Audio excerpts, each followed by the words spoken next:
Movie की starting में एक औरत समुद्र में कहीं जा रही होती है। उसके बैग में उसका बच्चा भी होता है। मौसम खराब होने की वजह से ये सीन और डरावना लग रहा होता है कि तभी एक बड़ी सी लहर उठती है और उसकी नाव को डुबा देती है। पत्थर से टकराने की वजह से वो बेहोश हो जाते हैं। जब उसकी आंख खुलती है तो वो देखती है कि उसका बच्चा रो रहा है। उसकी हालत इतनी खराब होती है कि वो उठ भी नहीं पाती और वो अपने बच्चे के पास पहुंचती है, जिसका नाम कुबो होता है। कुबो के नाना ने उसकी एक आंख निकाल ली थी और वो उसकी दूसरी आंख भी निकालना चाहते थे। इसी वजह से वो उनसे बचकर भाग रहे थे। फिर दिखाया जाता है कि कुबो अब बड़ा हो गया है। वो खाना बनाता है और अपनी माँ को खिलाता है। कुबो की माँ की हालत बहुत खराब थी। वो ना तो कुछ बोलती थी और ना ही उसके हाथ से कुछ कर सकती थी। कुबो कागज से कुछ खिलौने बनाता है और अपने घर के पास वाले गाँव में जाता है। कुबो और उसकी माँ एक पहाड़ी पर रहते थे। कुबो गाँव में पहुँचता है और सभी को अपने बनाए हुए कागज के खिलौनों की मदद से कहानी सुनाने लगता है, क्योंकि कुबो एक बहुत ही अच्छा स्टोरी टेलर था।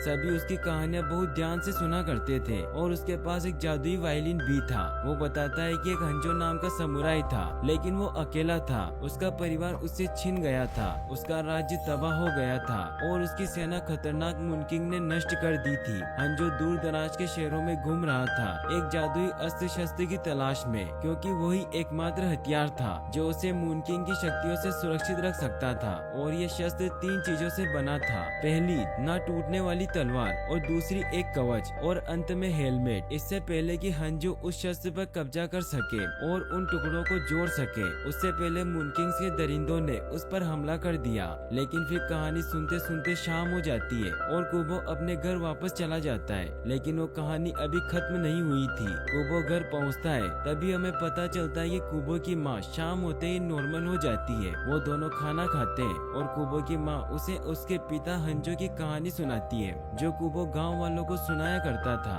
लेकिन वो कभी कहानी खत्म नहीं कर पाती, क्योंकि उसे उसके आगे का कुछ याद ही नहीं आता। फिर कुबो अपने पिता हंजो के बारे में पूछता है तो उसकी माँ बताती है कि वो वीर और ताकतवर योद्धा था जो तुमसे बहुत प्यार करता था। वो हमें बचाते बचाते मर गया था। कुबो की माँ उसे बताती है कि तुम्हारे नाना और मेरी बहनों ने तुम्हारी आँख चुरा ली थी और अब वो तुम्हारी दूसरी आँख लेने के लिए तुम्हें ढूंढ रही है। इसलिए तुम्हें कभी रात में बाहर नहीं निकलना है और हमेशा रात में छिपकर रहना चाहिए, नहीं तो वो तुम्हें ढूंढ लेंगे और मुझसे दूर ले जाएंगे। और कुबो की माँ उससे कहती है कि इस मंकी के खिलौने को हमेशा तुम तुम्हारे पास रखना और अपने पिता का चोगा हमेशा पहने रखना। फिर वो दोनों सो जाते हैं। अगले दिन कुबो वापस गाँव जाता है, जहाँ एक बूढ़ी औरत उसे बताती है कि आज बहुत ही खास त्योहार है, जिसमें हम लैंप की मदद से उनसे बात करते हैं जो इस दुनिया से चले गए, और प्रार्थना करते हैं कि वो जहाँ भी हो खुश हो। ये सुनकर कुबो बहुत खुश हो जाता है और वो भी अपने पिता से बात करने के लिए नदी के पास चला जाता है, जहाँ सभी जा रहे थे। वहाँ सभी लोग प्रार्थना कर रहे थे। फिर कुबो भी कागज से लैंप बनाकर वो भी प्रार्थना करता है। वहाँ सभी के लालटेन जल गए थे,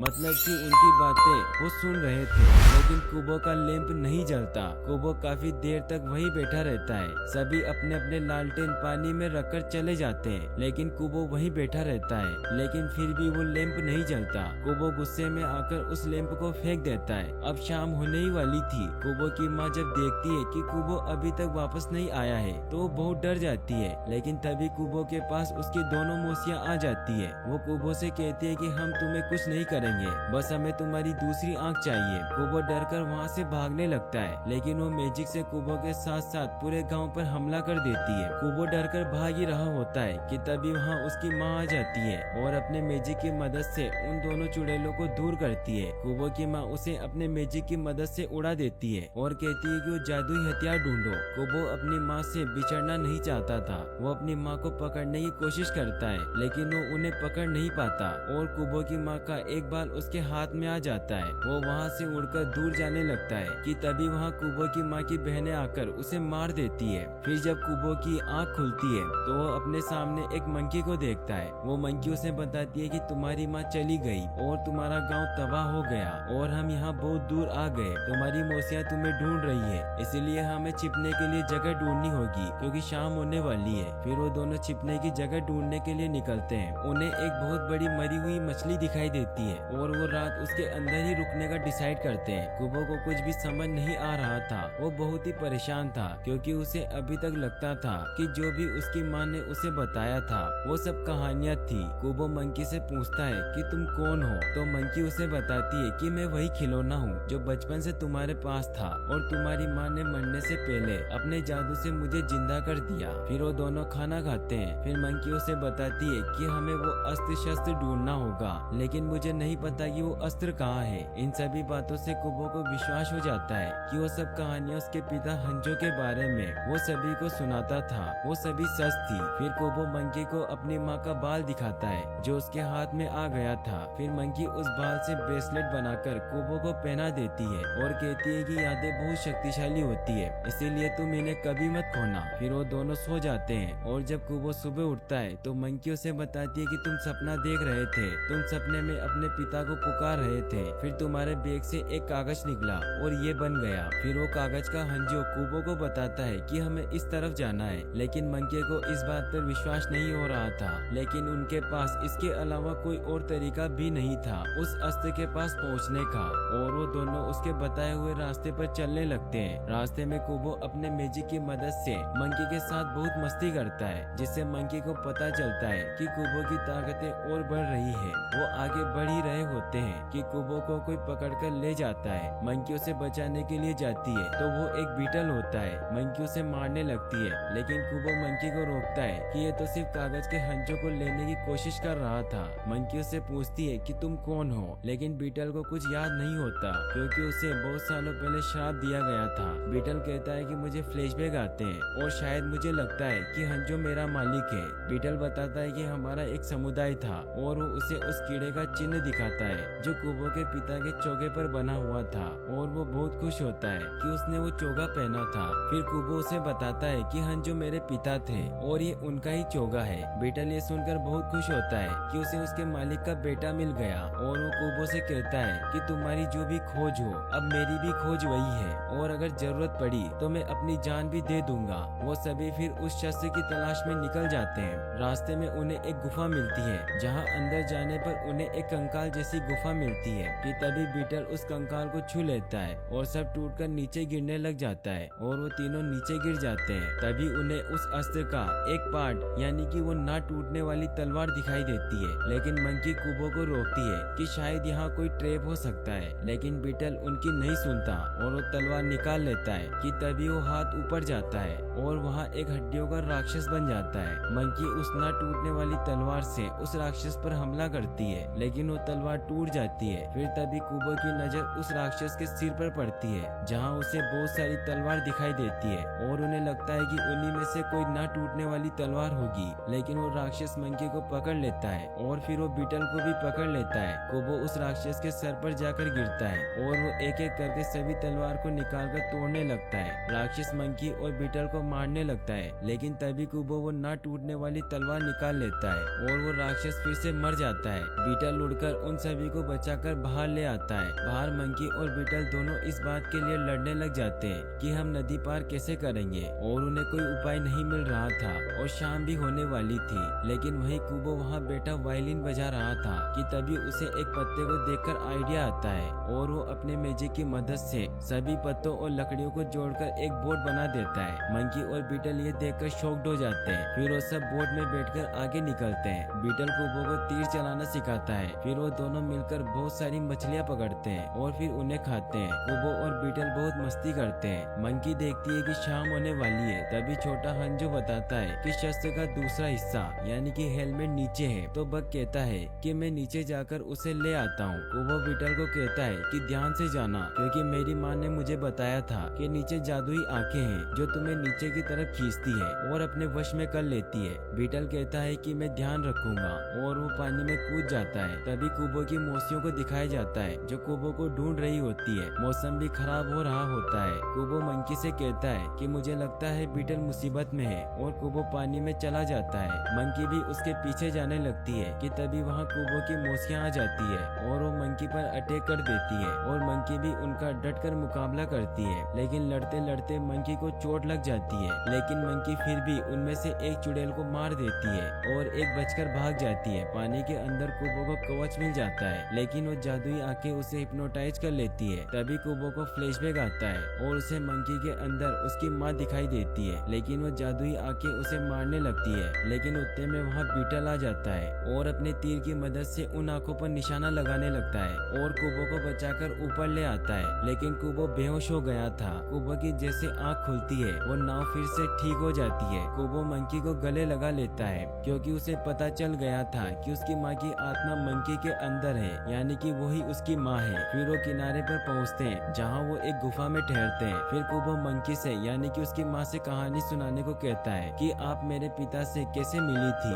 मंकी बताती है कि उसे तुम्हारे नाना यानी कि मून किंग ने बताया था कि जो भी उस हथियार के तीनों हिस्सों को हासिल कर लेगा वो शक्तिशाली हो जाएगा और वो हमारे लिए खतरा बन जाएगा। उस रात में हंजो को मारने के लिए अपनी बहनों से पहले ही मंदिर पहुंच गई थी और हंजो वही था और फिर उन दोनों में लड़ाई होने लगी। हंजो भी कम शक्तिशाली नहीं था लेकिन फिर भी वो रुक गया और मेरी आंखों में देखने लगा। आंखों ही आंखों में हमें एक दूसरे से प्यार हो गया और फिर तुम पैदा हो गए। लेकिन फिर तुम्हारे नाना ने हमें ढूंढ लिया और मेरे धोखे की वजह से कुबो के नाना बहुत गुस्सा हो गए और सब पर हमला करने लगे। तुम्हारे पिता और उनके सैनिकों ने हमें बचाने के लिए अपनी जानें दे दी और फिर मैं तुम्हें वहाँ से लेकर निकल गई। फिर कुबो अपनी माँ से पूछता है कि मेरे नाना मुझसे इतनी नफरत क्यों करते हैं, तो उसकी माँ उसे बताती है कि वो तुमसे नफरत नहीं करते लेकिन वो तुम्हें इंसानों की तरह कठोर बनाना चाहते हैं जैसे कि पहले मैं थी। फिर कुबो कहता है कि मैं कभी भी उनके जैसा नहीं बनूंगा। फिर कुबो और सब सो जाते हैं। कुबो को सपना आता है जिसमें वो एक बूढ़े आदमी को देखता है और वो बताते हैं कि तुम्हें अस्त्र का अंतिम भाग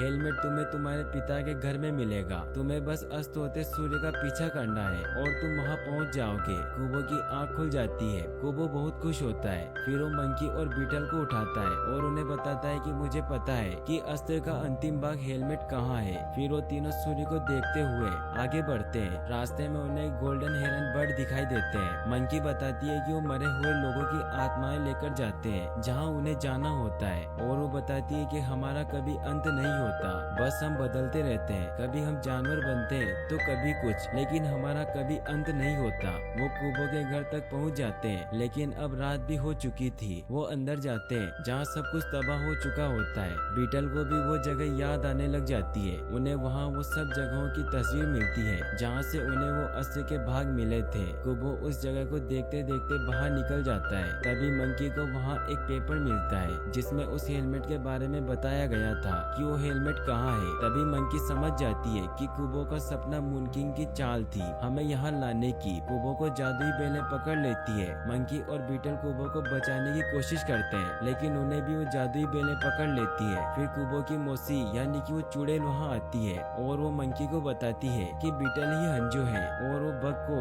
दूर फेंक देती है। कुबो की मौसी कुबो की आंख निकालने लगती है कि तभी कुबो उसके ऊपर हमला कर देता है और मंकी उसकी पकड़ से आजाद हो जाती है। वो उस चुड़ैल से लड़ने लग जाती है लेकिन वो चुड़ैल मंकी के गांव पर हमला करती है जिससे मंकी यानी कि कुबो की माँ और ज्यादा घायल हो जाती है और वो चुड़ैल कुबो की माँ को मारने ही लगती है कि तभी वहाँ हंजो आकर उस पर हमला कर देता है और वो दूर जाकर गिरता है। कुबो बहुत खुश होता है क्योंकि उसके पिता मिल गए थे। कुबो की माँ हंजो से कहती है कि इसे सुरक्षित रखना चाहे कुछ भी हो जाए। हंजो वादा करता है कि मैं इसका ख्याल रखूंगा। तभी वो चुड़ैल आकर हंजो पर पीछे से हमला कर देती है और उसे मार देती है। कुबो की माँ कुबो को वहाँ से जाने को कहती है। वो चुड़ैल कुबो की माँ को मारने लगती है। तभी कुबो अपना वायलिन उठाता है और अपने मैजिक की मदद से उसे मार देता है। कुबो वहीं बैठा हुआ रो रहा था क्योंकि उसने कुछ ही पलों में अपने माँ और पिता दोनों को खो दिया था। फिर वो वहाँ पड़ा एक कागज देखता है जिसमें उस हेलमेट का चित्र बना हुआ था